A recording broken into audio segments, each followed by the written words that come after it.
Hey guys, we're going to do another EDH deck building series, similar to the one we did for braids. However, I thought I'd do something a little bit different.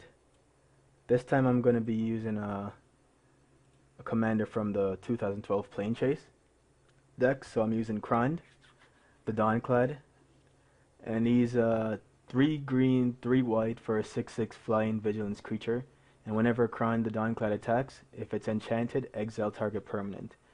Now what I did for this one is I didn't strictly just use cards that I already had in my inventory. First of all, the Planechase deck cost 19.99 online. I think it might be a little bit more in real life. So I bought that as my base start point to get the commander, obviously. And then I also ended up using some of the cards from the deck. So I used quite a few of the auras from the deck, and a couple of the lands as well. So I actually already threw the deck together here. We'll go through the cards, and then we'll do some playtest videos. So I decided to run 38 lands as a starting point. This is from the Planechase deck. It taps for both our colors. It comes in a play tap, but that's fine, and it gives us 1 life, which isn't completely relevant, but it's not completely irrelevant either. Running a Razor Verge Thicket. Stern Wildwood also adds our colors. Comes into play tap, but it can become a 3/4 creature with reach. Sunpale Grove, obviously. Emeria. A lot of plains. A lot of forests. Treetop Village. And the last non-basic is Mishra's Factory. Because our commander is pretty color intensive. There's no colorless in his casting cost. And then we're going to move on to our spells. Only 2 1-drops. I was going to run a couple auras that cost 1, but I decided against it in the end. So Swords to Plowshare, obviously. Path to Exile as well. Interesting to note, the deck only runs 19 creatures. So it goes fairly heavy on the auras. It's on theme with our commander. So as far as the creatures go here, I tried to run either creatures that support the theme of the deck, basically interact with enchantments, or had some kind of evasion and or protection ability, which is kind of a evasion in a way. So in the 2-drops, something like Solana Ledgewalker. It's 2 for a 1/1, but it has hexproof. So it's hard to target it, and it can only be blocked by creatures with flying. So that's a form of evasion. We have Chorus Spirit Dancer, who's obviously doesn't have evasion, but interacts with our auras. Whenever we play aura, we draw a card, and whenever it gets +2/+2 for each aura. Spirit Mantle. It gives +1/+1 in protection from creatures, so it gives my creatures actual evasion. Spirit Loop, it's able to gain me life, not necessarily lifelink, so I think it stacks with lifelink because it's not actually listed as lifelink, and if the creature dies I can return it to my hand. Greater Auramancy, basically it gives all my other enchantments Shroud, and creatures that I have that are enchanted have Shroud. So if I have this out, and I have, say, Privileged Position out, people have to wrath my board to get rid of my permanents. This is just another aura. It gives the creature lifelink for 2 mana and has Totem Armor. Totem Armor obviously is if enchanted creature would be destroyed.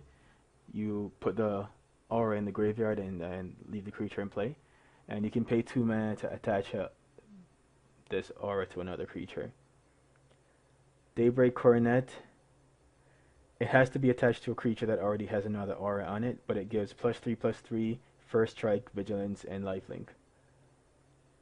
Canopy Cover. The creature can only be blocked by creatures with flying or reach, and hexproof, basically. Aspect of the Mongoose gives the creature Shroud, and if the creature dies, I can return this to my hand. And onto the 3-drops, you have my Enchantress. Of course, she interacts with my enchantments. She gets bigger. For doing an Enchantress, I draw a card whenever I play an enchantment spell. Stonecloaker is just a little bit of a graveyard removal and a way to save some of my creatures at instant speed.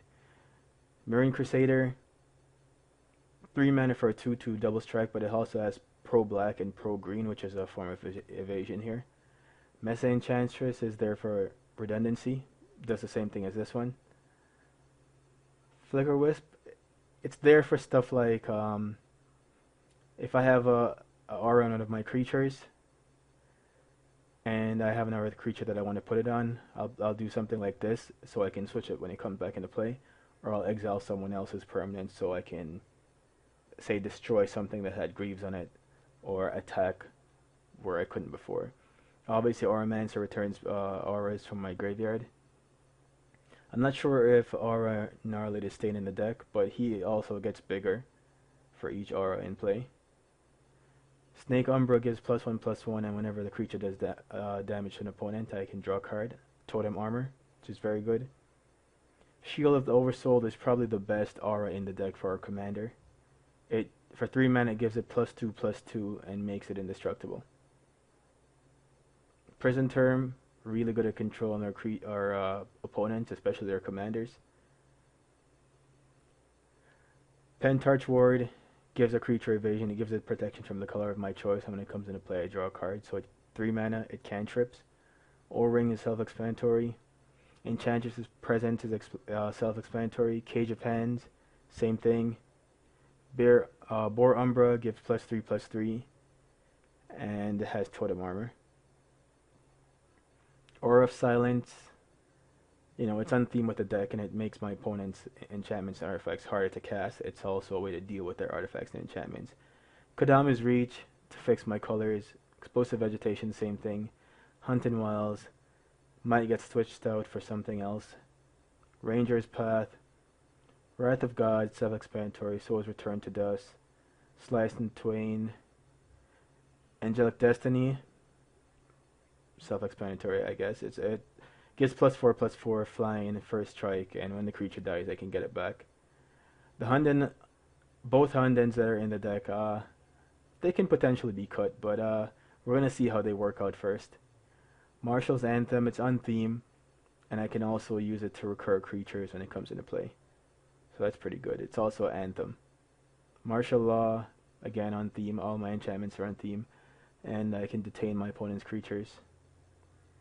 Garruk is just really good early game, especially with my commander. If I don't have 3 of each of my colors, I can untap the colors that I need to try to cast my commander on curve. Glimmerpoint Stag is the same thing as I explained with Flicker Wisp. Hero of Bladehold, more bodies for auras.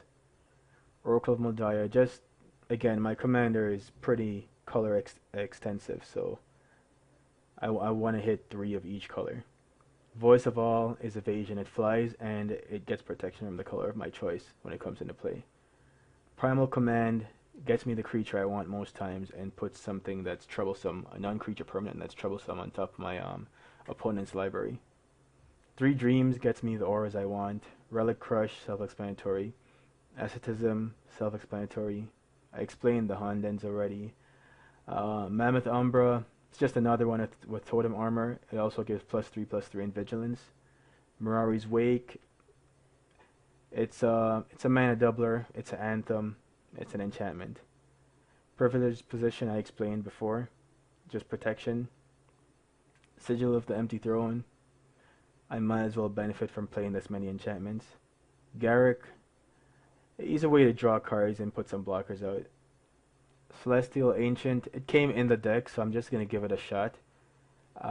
If it doesn't work out, I'll cut it towards the end, or I'll discuss it at the end of the series like I did with the Braids deck. Elderwood Scion came in the deck as well. It's 5 mana for a 4/4 trample and lifelink, and the spells that I cast that target him cost 2 less, and spells my opponents cast that target him cost 2 more.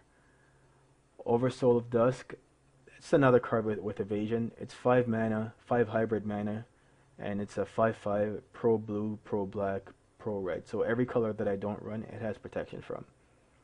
Thragtusk, I guess it's self-explanatory. Totem Guide, Alright, Beast. It searches for auras when it comes into play. Austere Command. I can choose what I want to destroy. So as you guys can see, I only run Austere Command and Wrath of God as my Wrath effects. And Green Sun Zenith. So that's the deck. We're gonna go through and do a few playtest videos just like last time. I'll try to do maybe 5 or 6 videos. We'll see how that goes. And if you guys like the idea of this, I can do videos for the other planchase 2012 commanders. Just leave me a comment or send me a message in my inbox. Let me know, and we'll go from there. Okay, so we're gonna jump into the gameplay videos. Thanks for watching, guys.